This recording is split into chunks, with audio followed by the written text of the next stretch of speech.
இல்லையா? இதை உணர்ச்சி பூர்வமாக சொல்லுங்க. அந்த தற்றுமோ படம் நடிக்கிறேன். உலகிலேயே சிறந்த வேலை போய் கண்டுபிடிங்க. சிறந்த வேலைனா நிறைய சம்பளம் கிடைக்கிற வேலையா?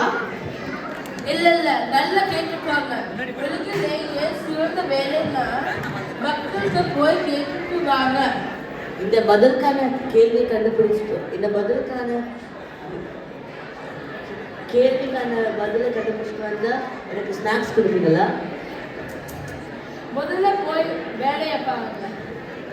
இதெல்லாம் எங்க போய் கண்டுபிடிக்கிறது? வாங்க வாங்க அப்படியே போய் கண்டுபிடிச்சிக்கலாம்.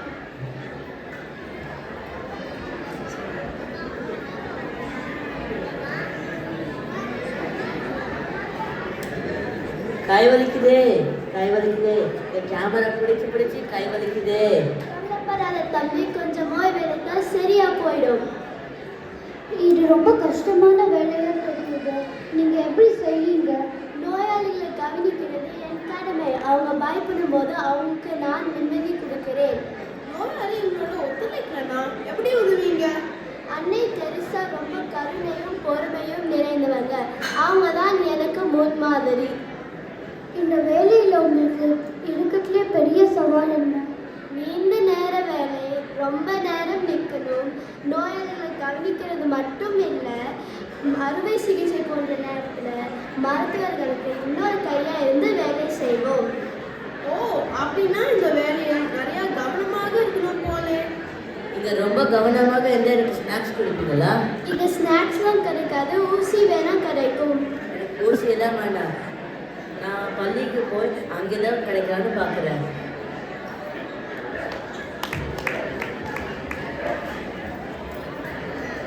எந்த பள்ளியில எல்லாம் போட்டியில கலந்துக்க சொல்லுவீங்க?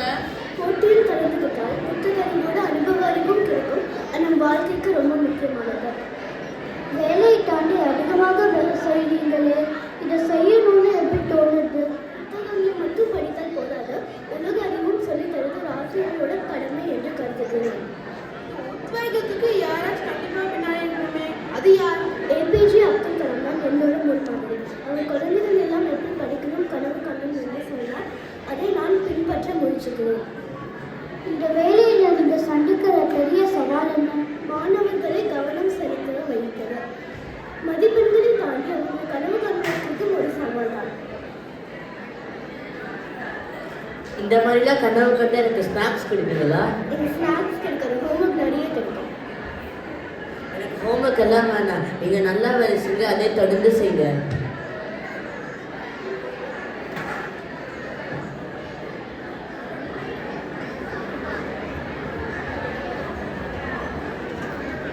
ஏதோ ஒரு முக்கியமான நிகழ்ச்சிக்கு தயாராகிற மாதிரி தெரிகிறது.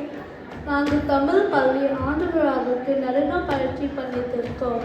நடனம் மட்டும் இல்லை, எங்கள் குழந்தைகள் பார்த்து பாடுவோம், நாடகம் நடிப்போம், இசைக்கருவிகள் வாசிப்போம். இது மாதிரி நிறைய திறமை வாய்ந்த கலைஞர்கள் இருக்காங்க. உங்களுக்கு எப்படி இந்த மாதிரி ஆர்வம் வந்தது? நடனம், பாட்டல், இசையை எல்லாம் மொழிதல் கலைக்கு மனிதர் கலைக்கு இணைக்கத்து ஏஆர் ரஹ்மான், பிரபுதேவா, சித் ஸ்ரீராம் புகழ் பெறந்தும் எங்களுக்கு ஆசை. இதில் நீங்கள் பிடிச்சி பண்ணுறீங்கன்னா இதில் ஒரு சவாலும் இருக்காது. நிறைய பேர் சேர்ந்து பண்ணுறதுனால நிறைய நேரம் ஆகும். இதுதான் எங்களுக்கு கஷ்டம். இவ்வளோ வேலை செய்து உங்களுக்கு களைப்பாக இருக்காதா? இதெல்லாம் ஸ்நாக்ஸ் கொடுக்க மாட்டாங்களா? எப்போ பாரு ஸ்நாக்ஸ் கேட்காத. தோட்டத்துக்கு வேணா போய் பாரு.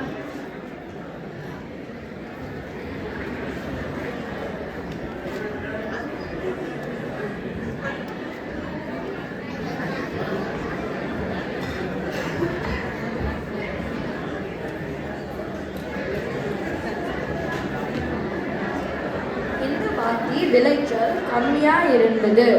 அடுத்த வாட்டியும் பருவமழை கம்மின்னு வேறு சொல்கிறாங்க.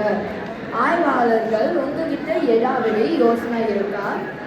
நம்ம இங்கே நிறைய மனிதர்கள் இருப்பாங்கன்னு நினச்சி வந்தோம். இந்த 2 பேர் தான் நிறைய இயந்திரங்கள் தான் இருக்கு. நம்ம சரியான இடத்துக்கு தான் வந்திருக்கோமா? முன்னாடி மாதிரி இல்லை. அறிவியல் கொண்டு இயற்கை வளங்களை வீணாக்காம பயன்படுத்த வேண்டி இருக்கிறது. நீங்க ஒரு அறிவியல் ஆய்வாளரா? அதை நான் எதிர்பார்க்கவே இல்லை. ஆமா, நான் கோட்டு சுட்டு போட்டிருக்கேன். உனக்கு தெரியவே இல்லையா?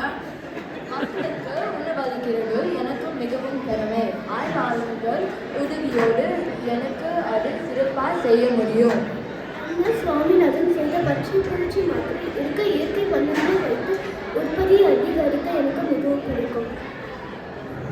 நீங்கள் 2 பேரும் பேச சொன்னாலும் என் மனசுக்கு ரொம்ப உற்சாகமாக இருக்கு. மனசுக்கு உற்சாகம் இருக்கட்டும், வயிற்றுக்கு உற்சாகம் ஏதாவது இருக்கா? வா, அலுவலகத்துக்கு போய் எடிட்டர் அயான் பண்ணா போய் கேட்கலாமா?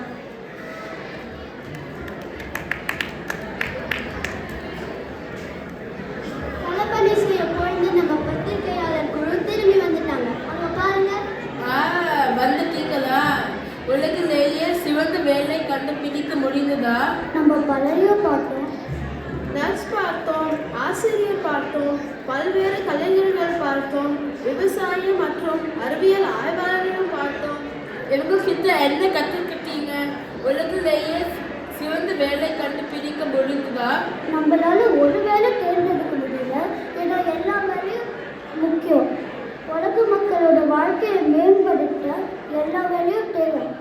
ஆமா, இது மாதிரிதான் மக்களின் கதையை உலகத்துக்கு சொல்லும் வேலை நம்முடைய ரொம்ப முக்கியம்தான். ஒரு நிமிஷம், அப்படி நான் செய்கிற வேலையும் முக்கியமா? ஆமா.